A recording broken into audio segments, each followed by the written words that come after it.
December 1944. Western Front near the Ardennes, the snow falls in slow silence, blanketing the wreckage of a Belgian village. Through the mist, the heavy rumble of engines rolls across the valley. Not thunder, but tigers, steel giants. Their tracks grind through mud and ruin, their long 88mm guns sweeping side to side. German crews inside, confident, armored, certain of invincibility. On the edge of the village, American infantry huddle behind shattered stone. Their rifles look like toys against the monsters advancing. Yet one man kneels in the rubble, calm, deliberate. A slender tube rests on his shoulder, olive green, scarred by frost. The bazooka. He waits for the shape of the lead tiger to turn, its side armor exposed. His finger tightens. A sudden burst of smoke. A trail of fire. The rocket streaks across the street, vanishing into the tank's flank. And the world erupts in orange flame. German shouts pierce the smoke. The men who once mocked this strange American weapon now watch their steel fortress burn. The war of tanks and rockets has just begun. By 1942, the world had learned to fear the sound of German armor. From the plains of Poland to the streets of France, panzer divisions had cut through Europe with terrifying precision. Their tanks were fast, disciplined, and protected by layers of steel that seemed untouchable. When the United States entered the war in December 1941, its infantry faced a problem that no rifle could solve. In North Africa, American soldiers met the German Tiger for the first time near Tunis in early 1943. The Tiger IV was a fortress on tracks. Its armor reached 100mm at the front. Its 88mm gun could destroy a Sherman before U.S. crews even saw it. For the average infantryman, the sound of that engine was hopelessness itself. Anti-tank rifles bounced off its plates. Hand grenades were futile. A new weapon was needed. Something small, portable, and lethal. The idea was not entirely new. Experiments with rocket-propelled grenades had been quietly underway since the 1930s, but the U.S. Ordnance Department had never pushed them beyond testing. That changed in 1942 at Aberdeen Proving Ground in Maryland. Engineer Edward G. Uhl and Colonel Leslie Skinner combined two existing projects, a small rocket motor and a shaped charge warhead, into a single shoulder-fired launcher. It was crude, light, and astonishingly effective. The prototype was hurried into production as the M1 rocket launcher, nicknamed by troops after a popular musician's makeshift instrument, the bazooka. By late 1942, shipments were already reaching units in North Africa. The weapon was simple, a metal tube firing a 2.36-inch rocket with a hollow charge warhead. It could penetrate 3 inches of armor, enough to cripple most German tanks of the time. Early results were mixed. In Tunisia, some bazookas failed under heat and sand. The rockets were slow and often misfired, but its potential was obvious. Infantry squads now had a way to fight back without calling artillery. By the Sicilian campaign in 1943, improved models were fielded in large numbers, and reports began to filter back to Washington. A handheld tube had just knocked out a panzer rifle from 50 yards. The weapon spread quickly through the Army and Marine Corps. Training manuals taught 2-man teams, a gunner and a loader, to stalk tanks from cover, wait for the flank, and fire from under 30 yards. Each shot was a gamble of seconds and nerve. The bazooka did not replace courage. It amplified it. By the time U.S. forces landed in Normandy in June 1944, tens of thousands of bazookas were in circulation. For the first time, ordinary infantry could stand against the armor of the Third Reich. But as the front moved into France and the Tigers returned to the battlefield, a deadlier contest began, one that would prove how fast innovation could shift the balance of fear. The next phase belonged to experience in Europe, where German commanders first encountered the bazooka in force and recorded their shock in their own war diaries. By mid-1944, the bazooka had become a symbol of American improvisation, compact, deadly, and easy to produce. The weapon's simplicity made it ideal for mass manufacturing. Steel tubing, a few electrical wires, a dry cell battery, and a shaped charge warhead. Assembly lines across the United States produced over 500,000 launchers before war's end. Each one represented a quiet revolution. The first practical man-portable anti-tank rocket in history. The early M1 and M1A1 models proved effective against medium armor, but against the heavier Tiger Y and Panther, results were inconsistent. Their thick frontal plates could shrug off a direct hit. Yet the side and rear armor, thinner and less angled, remained vulnerable. American soldiers learned through brutal experience that positioning meant everything. Training manuals soon emphasized ambush tactics: hit from the flank, fire from shadow, and never reveal your position twice. Meanwhile, in the field, German officers began noting the weapon in their reports. At first, they called it Die Ofenrohr, the stovepipe, a dismissive nickname. To many Wehrmacht veterans, it seemed laughable that a single man with a tube could threaten a Tiger tank weighing nearly 60 tons. But the tone of their reports shifted rapidly through the Normandy campaign. After-action accounts from panzer units mentioned tanks lost not to artillery, but to enemy rocket projectiles fired from close distance. The turning point came during the fighting around Saint-Lô and Mortain in July-August 1944. German armor encountered American infantry operating in dense hedgerow terrain, perfect ground for ambush. Bazooka teams, hidden within 15 or 20 yards, struck from behind orchard walls and thick bocage. In these short, brutal exchanges, even the Tiger's heavy armor was no guarantee of survival. Crews who once laughed at the weapon now faced sudden, blinding explosions tearing through side plating and fuel tanks. The U.S. Army continued refining the design. The M9 and M9A1 models, introduced later that year, featured improved batteries, longer range, and better rockets.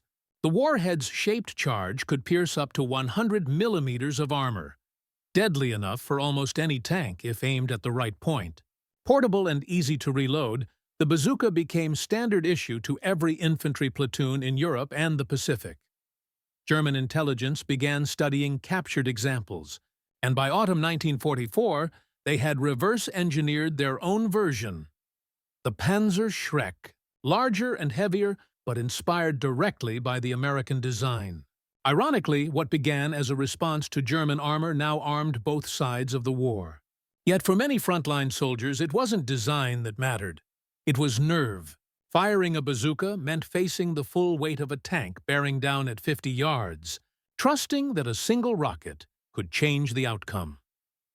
In the frozen forests of the Ardennes that December, that moment would come again. This time against the most feared tanks Germany ever built. For the men who carried it, the bazooka was more than a weapon. It was a lifeline. Infantry in Europe faced the terrifying reality that a tank could appear at any moment. In villages, hedgerows, or forests, the deep growl of German engines froze entire platoons. A single Tiger could halt in advance, forcing men to hide in cellars and ditches. Against such odds, courage became a calculation of seconds. Bazooka teams learned to move like hunters. They worked in pairs. One carried the launcher, the other the rockets. Each round weighed almost 4 pounds, delicate and unstable. The gunner and loader communicated with brief gestures, no words. The roar of a tank drowned everything else. Reports from the Battle of Normandy tell of soldiers crawling through mud-filled ditches, dragging their launchers forward under fire. Corporal James Murphy of the 2nd Infantry Division later recalled lying in a trench near Saint-Lô, watching a German tank crush its way through hedgerow after hedgerow. "You waited for that one chance," he said, "the side plate, the moment it turned. You either hit it, or it hit you." A successful shot meant everything had gone right. The fuse ignited. The rocket burned straight. The shaped charge detonated. But there were no guarantees. The electrical circuit could fail in rain, and the rocket's exhaust exposed the firer's position. Many bazooka men fired once and ran because German machine guns would rake the area seconds later. Still, their psychological impact was immense. Infantry units that had once felt helpless against tanks now stood their ground. Platoon leaders built their entire defensive plans around bazooka coverage. Overlapping fields of fire, multiple ambush points, and pre-measured ranges marked by debris or broken trees. In the dense Hurtgen forest that autumn, teams waited in foxholes as tigers crept through fog. The air filled with the hiss of snow and engine noise. Men whispered prayers, steadying their nerves, knowing that one clean hit could stop a machine worth millions. Every bazooka team carried the same quiet burden: to hold the line where armor met flesh and courage met steel. For them, the war wasn't about grand strategy. It was about a single chance to aim true in the face of thunder. And yet, beyond the human courage lay another story, one of engineering, chemistry, and invention that reshaped the battlefield from the workshop bench to the frontline foxhole. The bazooka's brilliance lay not in its complexity, but in its simplicity.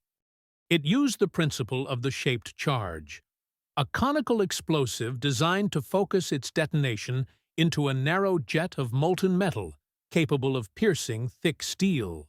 The weapon itself had no recoil, no heavy mechanisms. A dry cell battery in the grip sent a spark to ignite the rocket motor, and within a fraction of a second, the projectile left the tube trailing smoke and fire. For soldiers, it was part science experiment, part miracle. This design gave ordinary infantrymen power once reserved for artillery. For the first time, a two-man team could defeat a tank worth hundreds of thousands of dollars. A well-placed shot could immobilize or destroy a tiger in seconds. Yet mastery of the bazooka demanded discipline, steady aim, controlled breathing, and intimate knowledge of armor weak points. Manuals instructed gunners to target rear armor, engine vents, and turret rings, where steel was thinnest. Tactically, the weapon reshaped how infantry confronted armor. In the early years of the war, tanks dictated the battle. By 1944, infantry armed with bazookas dictated the terrain. U.S. units began setting up anti-tank ambush zones, funneling German armor into kill lanes covered by bazooka fire. Engineers coordinated demolitions with infantry, trapping tanks in narrow roads and allowing bazooka teams to finish the job. The weapon's presence alone forced German tank commanders to proceed cautiously, slowing their once rapid advances and breaking the fluid momentum that had defined blitzkrieg. The Germans quickly recognized the danger. After examining captured bazookas, their engineers developed the Panzerschreck, a larger 80mm launcher that mirrored the American concept, but with added shielding to protect the firer from exhaust. It was effective but cumbersome, requiring a two-man crew and more space to operate. The lighter, more agile bazooka proved better suited to the fast-moving, close-range engagements of the Western Front. Behind the front lines, the Ordnance Department constantly refined the design. The improved M9A1 variant featured collapsible tubes, improved sights, and a stronger rocket motor. Its armor penetration approached 4 inches, enough to threaten even the Tiger's side plating. By late 1944, the bazooka had become a psychological weapon as much as a physical one. German tank crews began reporting ghost shots, sudden impacts from unseen enemies in ruined streets. The battlefield balance between man and machine had shifted irrevocably, and that balance would be tested to its limit in the frozen forests of the Ardennes, where tigers once again led the charge, and bazooka teams met them face-to-face in the snow. The Ardennes, December 19, 1944. A gray morning hung over the Belgian countryside. Snow drifted through the pine trees, muffling the rumble of distant armor. The German counteroffensive, later known as the Battle of the Bulge, was in full motion. From the east, panzer units of the 1st SS and 2nd Panzer Divisions pushed hard toward the Meuse, their spearheads led by Tiger and Panther tanks. In small villages like St. Vith, Krinkelt, and Dom Buitgenbach, isolated American units found themselves surrounded and outgunned. Communications were cut, artillery was scarce, and the temperature dropped below freezing. Yet along these roads and forests, bazooka teams dug in and prepared to fight an enemy far superior in firepower. Private John McVeigh of the 99th Infantry Division remembered the ground trembling beneath him as a Tiger rolled into view. Its massive gun elevated, scanning the tree line. McVeigh and his loader crouched in a shallow foxhole, their bazooka barely visible beneath a blanket of snow. "You didn't breathe," he said later. "You waited for the tank to choose, left or right, and you chose the opposite." When the Tiger's side turned, the shot came. A flash of white smoke, a hiss through the air, and the rocket slammed into the tank's rear quarter. The explosion echoed down the frozen valley. Flames burst from the engine deck, black smoke curling into the snow-filled sky. Nearby infantry cheered instinctively, though the celebration was brief. 2 more Tigers advanced, firing into houses and tree lines. The bazooka teams shifted position, crawling through snowdrifts, reloading under fire. Each shot was a heartbeat measured against armor inches thick. In these moments, doctrine vanished. Only instinct remained. The fighting continued for hours. American platoons fell back yard by yard, but the bazooka's sting slowed the German advance. Tigers burned along the road, their hulks blocking narrow routes and delaying entire columns. For German crews, every shadow now concealed a threat. They began firing preemptively into empty woods, wasting shells on ghosts. In that frozen landscape, courage and invention fused. The weapon designed in a Maryland workshop now dictated the rhythm of battle across Europe's last great offensive. And as the snow thickened and visibility fell to nothing, one engagement near Bastogne would define the weapon's legend forever.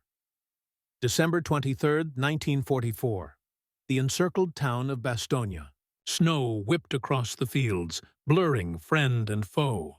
The 101st Airborne Division and scattered armored units held the crossroads, surrounded on all sides by German armor and artillery.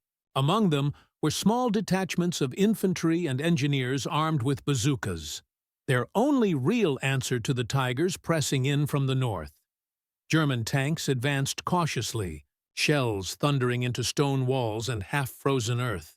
The Americans waited in silence. Inside the ruined outskirts of Bastogne, paratroopers positioned bazookas in cellars, windows, and cratered intersections. Each tube was preloaded. Each team had only a handful of rockets left. At midday, a Tiger appeared through the fog. Massive, deliberate, its turret rotating with mechanical patience.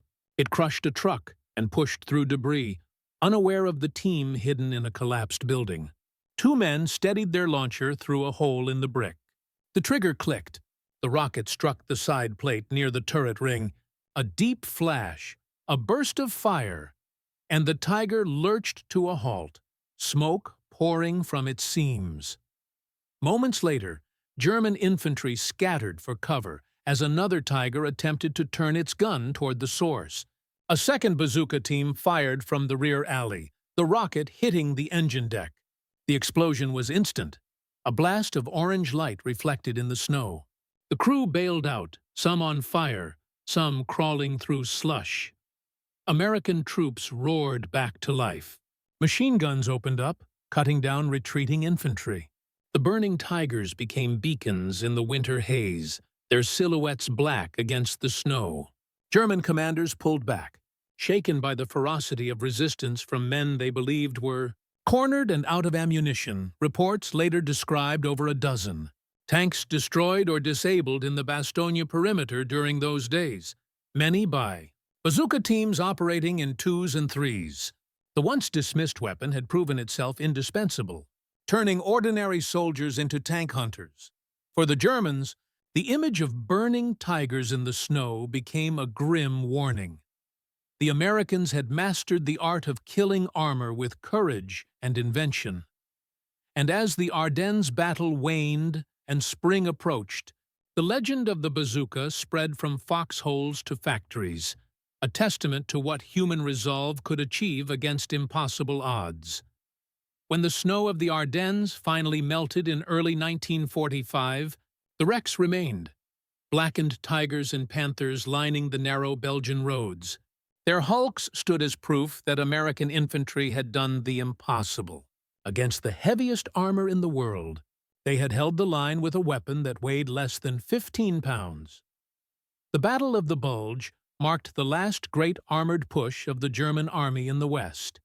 Its failure was due to many factors: weather, logistics, air power. But at the ground level, something deeper had changed. The Tiger's aura of invincibility was gone. For the first time, tank crews feared what they could not see. A silent pair of soldiers waiting in the mist, carrying nothing more than a steel tube and courage. American commanders took note.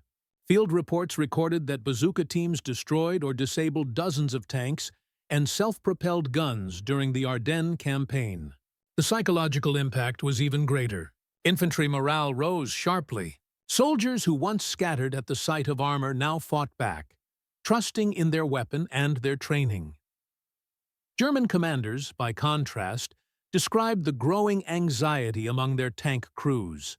After-action reports from Panzerlehr and 2nd Panzer Divisions mentioned enemy rockets that appeared from unseen positions and ignited vehicles instantly. Armor. Units began assigning extra infantry escorts and limiting their movement through towns, slowing operations drastically. The U.S. Ordnance Department compiled these lessons, noting both strengths and limitations. Engineers recommended stronger batteries, faster rockets, and improved ignition systems, leading to post-war models like the Super Bazooka M20. What began as an emergency experiment in 1942 had now become standard doctrine. Every infantry platoon was to field anti-tank teams capable of independent action. On Europe's battlefields, that doctrine had been proven not by theory, but by the fire of Bastogne and the courage of those who carried the bazooka into range of German steel. As the war drew to a close in 1945, the bazooka's influence had already spread far beyond Europe. Captured launchers were studied by nearly every major power, Germany, the Soviet Union, and Britain among them. The simplicity of its design astonished engineers accustomed to complex artillery. From it, entire generations of rocket weapons would evolve. The Germans' Panzerschreck had been a direct imitation, but after the war it was the Soviet RPG series that carried the idea into the future. Their engineers expanded on the American concept, producing the RPG-2 and later the RPG-7, weapons that would dominate infantry combat for decades. The modern battlefield, from Korea to Vietnam and beyond, carried the DNA of the 1942 bazooka. Within the United States, the Ordnance Department developed the M20 Super Bazooka, with a 3.5-inch warhead capable of defeating even post-war Soviet armor. It became a symbol of America's ongoing pursuit of balance between mobility and firepower, a weapon for soldiers who needed to move fast and strike hard. Yet the bazooka's legacy was more than mechanical. It changed how armies thought about power itself. It proved that innovation could come not from massive factories or elaborate strategies, but from a handful of engineers and soldiers solving a desperate problem with creativity and nerve. The concept of the infantry anti-tank team, 2 soldiers with a rocket and a chance, became doctrine across the world. German veterans who once faced it recalled the fear it inspired. Many described the sudden, searing explosions that turned invulnerable tanks into firestorms. In their memoirs, they admitted a grudging respect for the weapon that had equalized a battle once ruled by armor. By the war's end, the bazooka had fired not only rockets, but a revolution, one that reshaped warfare and ensured that never again would infantry face tanks without a voice of their own. In the ruins of Europe, when the guns finally fell silent, the battlefield told its own story. The burned-out Tigers, the twisted Shermans, the frozen hedgerows, each spoke of the relentless contest between invention and survival.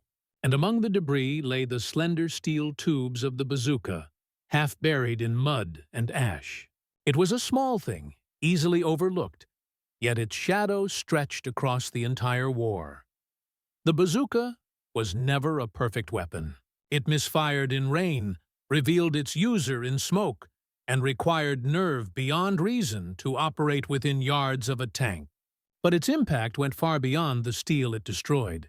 It symbolized the essence of the American soldier: resourceful, practical, unwilling to accept defeat. With it, the infantryman no longer stood powerless before machines. He carried the means to fight back. In every great war, technology and humanity meet in uneasy balance. The bazooka was born from both the scientist's calculation and the soldier's desperation. It was proof that progress does not always emerge from grand strategy or vast factories, but often from the simple act of solving a problem in time to survive. Its echoes linger in every weapon that followed, from the Cold War's anti-tank rockets to the guided missiles of today. Yet its true legacy lies not in metal or engineering, but in the courage of those who used it. Men who faced giants in snow and smoke and turned fear into fire. History remembers the tanks, the generals, and the battles. But somewhere between them, in the shattered streets of Normandy and Bastogne, stood the quiet figures who carried a tube on their shoulders and dared to stop the unstoppable. The bazooka gave them that chance, and in doing so, it changed the shape of modern warfare forever.